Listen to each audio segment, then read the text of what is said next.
The Atlanta Hawks have had a very, very good offseason so far, bringing in a couple big names and getting rid of a couple bad contracts. They've put themselves in a pretty good position to actually compete in a wide open Eastern Conference next season. But how good actually are they? What's their ceiling? Let's talk about it.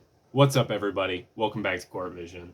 And like I said, this video, I'm going to be talking all about the Atlanta Hawks, what I think of some of the moves they've made, what I think their team is going to look like next season. For those of you that haven't seen some of these offseason moves, they brought in Kristaps Porzingis from the Celtics in a three-team trade.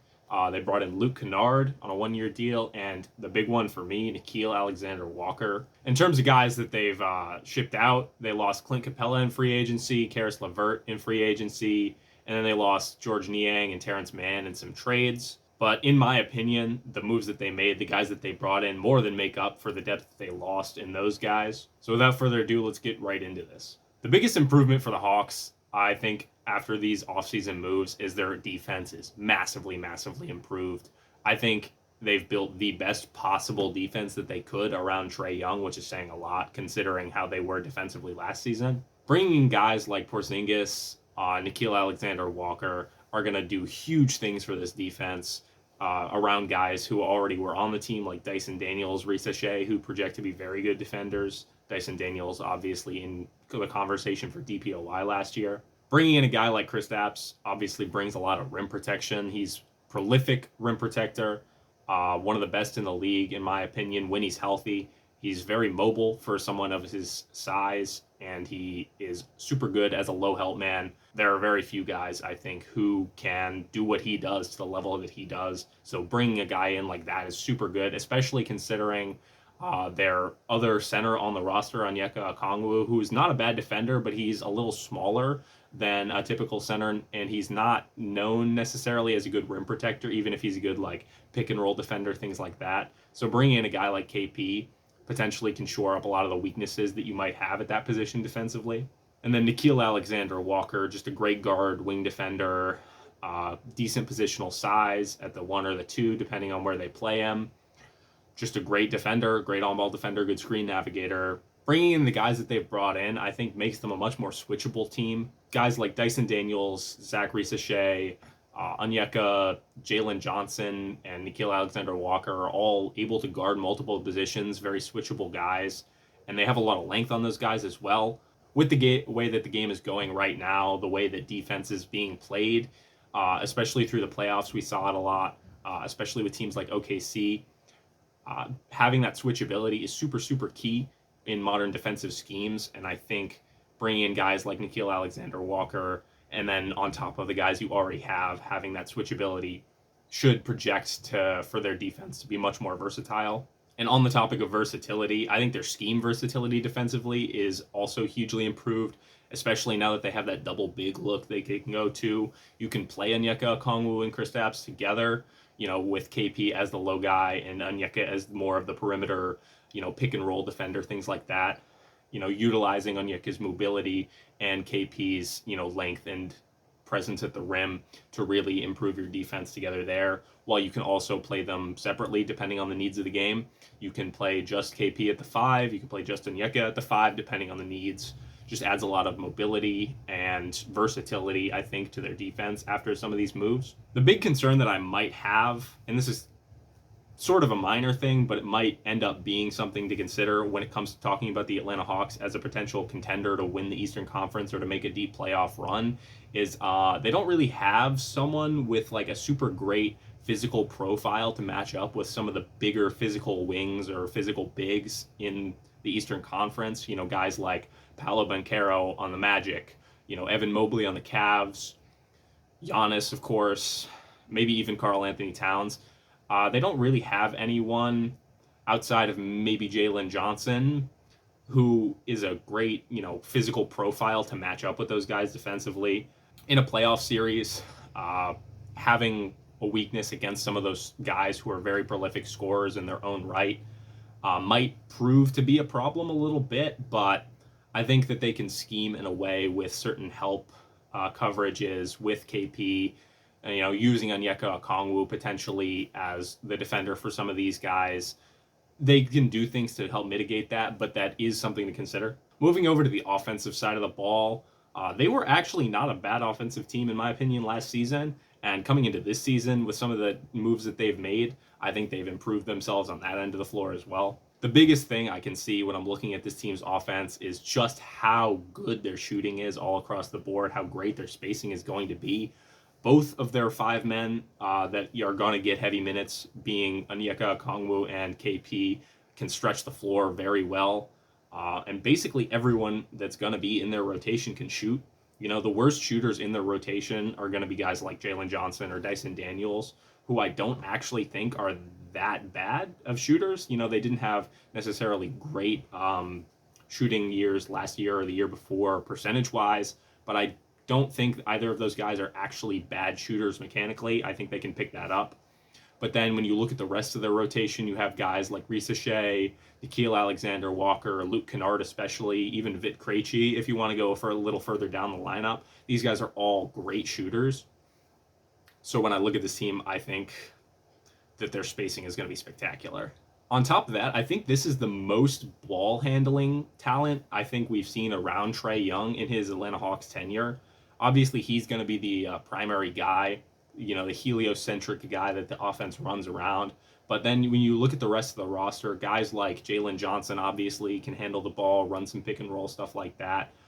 Nikhil Alexander-Walker off the bench. But the guy I'm looking at specifically to be more of a ball handler next year within this system is Dyson Daniels. I saw a little bit of his driving kick game towards the end of last year, and I think that can continue to develop going into this year. So when you have a guy like him who's developing as a ball handler next to Jalen Johnson, Trae Young, Nikhil Alexander-Walker, some of these other guys, I think there's plenty of ball handling on this team, and there's a lot of different looks they can go to with that. Kind of bread and butter, you might think, would be something like a Trae and Jalen Johnson pick and roll, you know, getting your two best players involved in the action.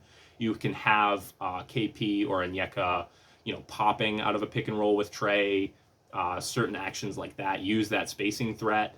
Try and get Trae downhill so he can work his game, passing, getting to his floater, things like that. You can have maybe a different lineup look without Trae on the floor in bench minutes with a bigger lineup where you have Jalen Johnson kind of playing point forward a little bit, initiating that offense. There's just a lot of different things you can go to, I think, with the fact that everyone in the rotation is, you know, more of a shooter and they have those two spacing bigs. I think with that extra ball handling as well, there's just a lot of things that you can go to. There's more motion you can work with. Just a little more kind of stuff in your bag as a coach when you're trying to, you know, design an offense for this team. I also don't think their transition offense is going to take a hit at all. They like to run a lot all last year. They had a high transition frequency, and they weren't a bad team scoring in transition statistically as well. And I still think they're going to have that ability. You know, they have guys like, you know, Trae who can work on the outlet passes. You know, Jalen Johnson's a weapon in transition. You can have guys like Onyeka Okongwu running the rim. KP is a prolific trailer. He loves that trailing deep three in the breakout. But I think their offense in the half court is also going to be better too for all the reasons I talked about before. I look at this team and I see Trae surrounded by a bunch of guys who are talented shooters, some guys who can attack closeouts. You know, you've got a big athletic wing in Jalen Johnson as your second star. I think this might actually be the best offensive situation around Trae Young in his whole career as an Atlanta Hawk. The one real big concern that I have with them offensively is I wonder how well this team is going to be able to break and attack defenses that have kind of mobility and coordination to limit some of their three-point opportunities. You know, teams that can rotate really well, that close out really well, that have that mobility to cover ground. You know, as far as star creators go, Trae and Jalen Johnson might have a little more trouble against some of the better defenses, just, you know, being able to score and create their own shots compared to some other star players in the Eastern Conference. So I wonder how effectively they're going to be able to create shots if that, you know, drive and kick game, if that swing kind of shooting based offense is a little limited. You know, Orlando is a team that comes to mind as a team in the East that might cause trouble for them because they have historically over the last year or two been pretty good at, you know, limiting 3-point shots. You saw it in that round one series in the playoffs this season against the Celtics. So, against a defense like Orlando, how effective are the Hawks going to be at creating shots? It remains to be seen. I'm sure that they can come up with some answers, but just on the surface, that's a concern for me. Not to mention some of the Western Conference defenses that they might have to go against. Like OKC, obviously very good at covering ground, rotating, denying shots. Teams like Houston, etc. So I've really got a couple questions that for me are going to determine, kind of the ceiling of this team. The first one obviously is just going to be health, specifically, for Porzingis and for Jalen Johnson, two guys who have a track record kind of injuries. If Jalen Johnson is hurt, the offense is obviously going to suffer. Even if he's hurt in the regular season, I think they'll be able to get by. But in a playoff setting, I really do think they need his downhill creation, his scoring in that setting. I don't think Trey can really drive the offense by himself without Jalen Johnson in a playoff setting.